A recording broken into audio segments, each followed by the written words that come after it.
Dore is a former Israeli ambassador to the UN and the current president of the Jerusalem Center for Public Affairs, and I'm happy to say he joins us now live. Ambassador Gold, very good of you to join us. Now, Israel is not attending this conference. 70 other countries are, so this really puts your country at loggerheads with the international community at large, doesn't it? Well, ultimately, peace has to be made between Israel and its neighbors, in particular the Palestinians. And our opinions are the most important ones. You know, if you're going to a wedding and the bride and groom are not attending, what's the point of the wedding? That's the same of this large conference. It's all fine and well for European states, African and Asian countries to get together, but they don't have the Palestinians, they don't have the Israelis. Maybe something's wrong here. But, Ambassador, that is not an option at the moment, direct talks. And you've been involved in peace negotiations in the past, including the Oslo Accords, which did make progress. So surely you must understand that Israel being involved in any peace attempts is crucial to any progress being made. That's right. And that's why I don't understand the logic of what's going on. You know, we've made peace. We have experience. Israel made peace with Egypt. We didn't do it at an international conference. We made peace with the Jordanians. That was not at an international conference. So why does the French foreign minister think that having this conference in Paris or outside of Paris is going to somehow change the rules of diplomacy? This will not work. In fact, it makes it more difficult to make peace in the future for one very simple reason. Every time we get into some kind of impasse, you know, in the past it might have been the settlements. In the future it could be on borders or Jerusalem or security arrangements. The Palestinians now feel that they can go to the international community and get support, or go to the UN and get support. What kind of negotiation can we have?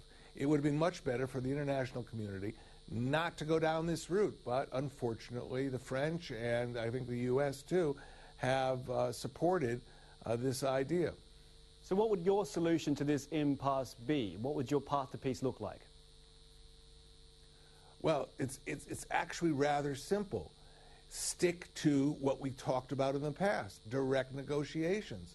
That isn't that hard. We have had direct negotiations. How do you think we got the Oslo agreements? How do you think we reached peace with Jordan and Egypt? But what Mahmoud Abbas, the Palestinian president, has done is he's refused to negotiate with Mr. Netanyahu, and then he cries and says, there's no negotiation going on, I need a large international conference. But instead of telling him... You must accept that there has to be a process to get to direct talks, and many would argue that this conference is one of those steps to get to those direct talks.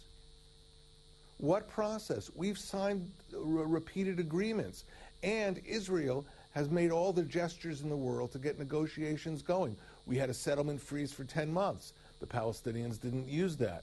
We have let go of prisoners. I mean, we've made actual concessions, actual actions that we've taken on the ground. So what we're hoping is that the international community will stick to the original concept. Do you know that the European Union, the United States, the Russian Federation, Norway, Egypt are all signed on to the Oslo agreements as observers? Those agreements say that the only way you can resolve these difficult issues of permanent status is through negotiations. So what are the people of Israel to think next time the world community comes to us with some kind of peace proposal if they didn't stick to the terms of this peace proposal?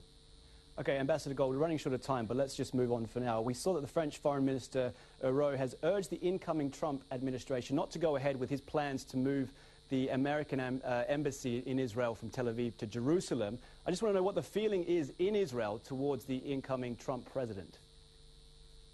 Well, I think we're thinking we have a new start that's possible, one without many predispositions that could be negative.